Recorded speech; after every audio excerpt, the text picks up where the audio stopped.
Louvado seja nosso Senhor Jesus Cristo, para sempre seja louvado. O Senhor esteja convosco, Ele está no meio de nós. Proclamação do Evangelho de Jesus Cristo, segundo São Mateus. Glória a vós, Senhor.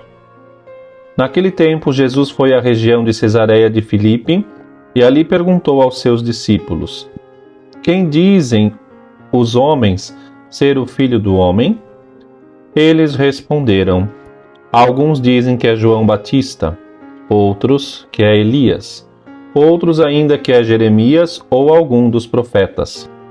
Então Jesus lhes perguntou: E vós, quem dizeis que eu sou? Simão Pedro respondeu: Tu és o Messias, o Filho do Deus vivo.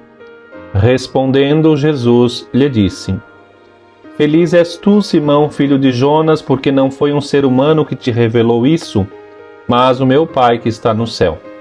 Por isso eu te digo que tu és Pedro, e sobre esta pedra construirei a minha igreja, e o poder do inferno nunca poderá vencê-la. Eu te darei as chaves do reino dos céus. Tudo o que tu ligares na terra será ligado nos céus. Tudo o que tu desligares na terra será desligado no céu. Palavra da salvação, glória a vós, Senhor. Meu irmão, minha irmã, com a graça de Deus, celebramos a memória solene de São Pedro e São Paulo. Tu és Pedro, e sobre esta pedra edificarei a minha igreja. Veja que bonito, Jesus diz a minha igreja. A minha igreja no singular, não minhas igrejas. Ele quis, pensou e fundou, portanto, uma só igreja. E Jesus diz, minha igreja, com um sentido de posse mesmo. A igreja é sua. É obra de Cristo antes de tudo. E por isso a igreja não é apenas humana, ela é divina na sua essência. É tão de Cristo que disse ao perseguidor da igreja, que depois passou a ser São Paulo, Paulo, Paulo, por que me persegues? A bem da verdade, São Paulo, naquela ocasião Saulo, perseguia a igreja, ou seja, a própria palavra confirma que falar da igreja é falar de Cristo. E enquanto a igreja está na terra, ela carrega junto de si muitos santos, mas de outro lado, lamentavelmente, muitos pecadores, inclusive entre aqueles que têm cargos e ministérios, como os apóstolos.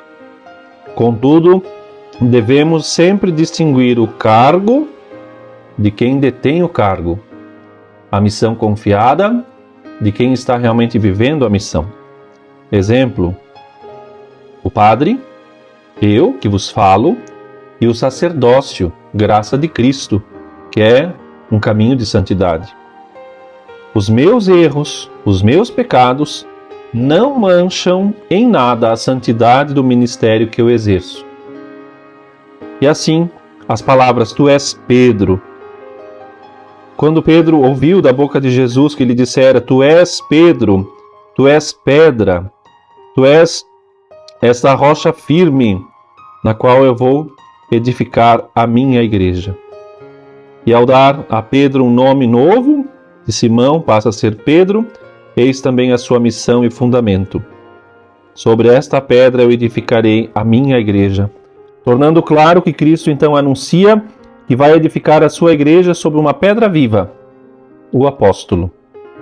É impensável que Jesus tenha posto um fundamento que durasse apenas alguns anos, ou, por exemplo, até a morte de Pedro. Portanto, o papel de Pedro se prolonga até hoje nos seus sucessores, e o Papa deve ser princípio e fundamento perpétuo e visível da unidade da Igreja para a missão a qual ele foi escolhido. E se falta essa autoridade clara, pode-se cair no relativismo de posições ideológicas, interesses pessoais e outras coisas. Não foi um ser humano que te revelou isso, Pedro, mas o meu Pai que está nos céus. Diante da pergunta de Cristo, Pedro responde não só com a sua inteligência humana, mas pela revelação divina, ele responde, tu és o Cristo, tu és o Messias, o Filho de Deus vivo. A fé vai além das evidências. A fé é um dom de Deus. Uma simples conclusão humana não pode produzir uma fé verdadeira. As verdades da fé, e portanto que se aplicam à moral, não se determinam, e ainda hoje vale isso, pela maioria dos votos, por modismo, por coisa do tipo, de modo que o Papa não é um autor qualquer, ele é o guardião. Ele deposita, ele arquiva, ele guarda o grande depósito da fé, auxiliado, é claro, por todo o episcopado, pelo colégio episcopal, os sucessores dos apóstolos, e por isso nem o poder do inferno vencerá a Igreja. O poder do inferno, é verdade, se levanta contra a Igreja muitas vezes, com contradições de dentro e de fora, mas a Mãe Igreja, que sofre pelos seus filhos, pede que da nossa parte nós sejamos o quê? Fiéis. Devemos ser fiéis. Viver a verdade que, para tantos, incomoda, porque caminham no erro e amam o pecado. Basta olhar a história. Nós vemos que ao longo da história muita gente odiou a Igreja e não aceitou, inclusive, o que ela propõe. De outro lado, quantos foram fiéis, que tiveram mesmo perseguições violentas, mas não deixaram a fé de lado, esta fé que receberam dos apóstolos. O inferno nunca poderá vencê-la. Nasce, morre, muda os personagens, mudam as ideologias, mas a Igreja permanece de pé. Bendita a Igreja que nunca será vencida e que perpetuamente é atacada, que é marcada por dificuldades e muitas vezes traída, mas permanece, está firme, continua, porque tem a missão que recebeu do seu fundador como alicerce e caminha na fidelidade. Se a Igreja fosse só humana, de certeza já teria acabado. Apesar de tudo, nem o inferno vai vencer a Igreja.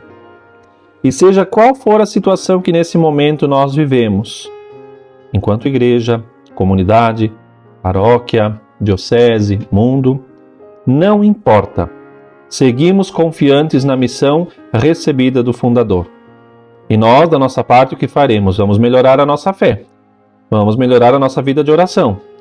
Vamos nos esforçar para levar mais pessoas para Deus, para que todos possam se abrir à verdade inquebrantável ensinada por nosso Senhor. Na festa de São Pedro e São Paulo, temos a oportunidade de renovar a nossa fé na Igreja de Jesus.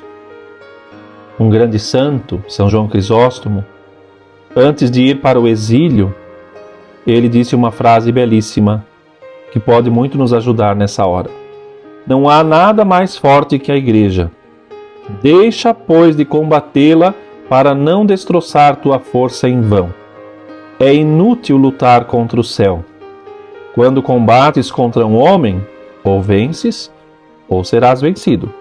Mas se lutas contra a Igreja, o dilema não existe. Deus é sempre mais forte. Hoje pedimos ao Senhor a graça de amar muito a nosso Deus, amando especialmente a sua Igreja, como Cristo amou a sua Igreja dando a vida por ela. Não pode, diz São Cipriano, ter a Deus como Pai quem não tiver a Igreja como mãe. Amemos muito a Jesus. Amemos muito a Igreja. Ou nas palavras de Jesus, a minha Igreja, edificada sobre o corpo do meu Senhor.